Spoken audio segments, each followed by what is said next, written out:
Xesús Alonso Montero nace en Vigo un 23 de novembro de hai agora 84 anos.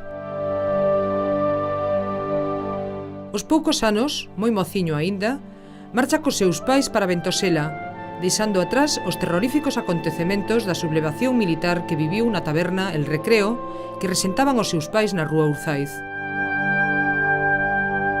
As terras do Ribeiro deixan naquel mozo unha pegada especial que é ser determinante na súa identificación cos valores patrimoniais de Galicia e na formación da súa conciencia social. Estuda no coñecido e prestixioso colexio Academos de Ribadavia e anos despois trasládase a Madrid para comenzar os estudos universitarios de Filosofía e Letras, e é ali onde coñece e casa coa profesora Emilia Pimentel Iglesias, nai dos seus 3 fillos Emilio, Xesús e Sara.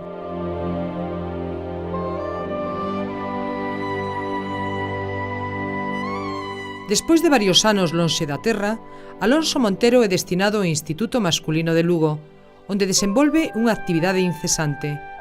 Froito dela son os moitos discípulos que no futuro serán persoas relevantes na vida política e cultural de Galicia. Alonso Montero non é un profesor ao uso en calquera cidade provinciana. Todo o contrario, o seu magisterio e a súa significación política non pasa desapercibida para as autoridades franquistas que lle fan un seguimento e acoso sistemático.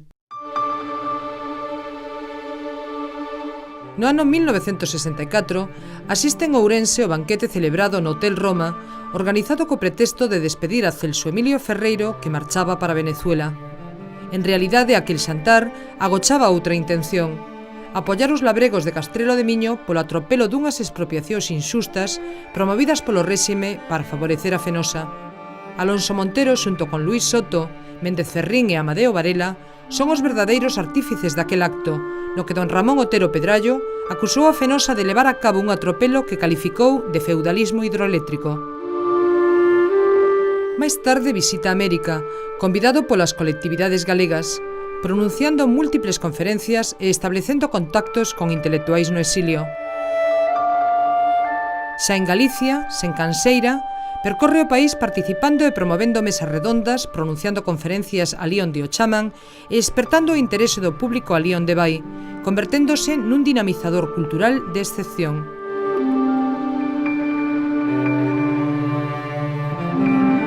En 1968, Galicia vive momentos de convulsión. Os estudantes arrepóñense ao autoritarismo das autoridades académicas.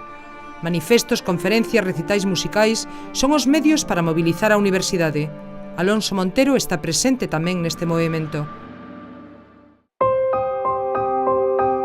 A súa obra literaria é prolífica, abordando todos os campos: a investigación, a divulgación, os estudos sociolingüísticos. Case non hai xénero que non aborde o profesor Alonso Montero. Unha vida plagada de actividade intelectual tiña que ter recoñecementos.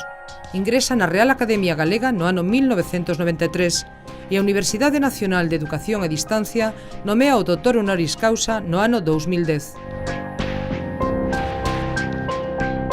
O egrexio profesor forma parte dunha xeración de galeguistas sobrevivintes da Guerra Civil cos que coincidiu e colaborou en diversas plataformas e institucións culturais, sempre sen renunciar á súa militancia no Partido Comunista e á ideoloxía marxista que aínda hoxe profesa os seus 84 anos. O seu exemplo e obra forman parte do patrimonio de Galicia a que lle dedicou toda a súa vida.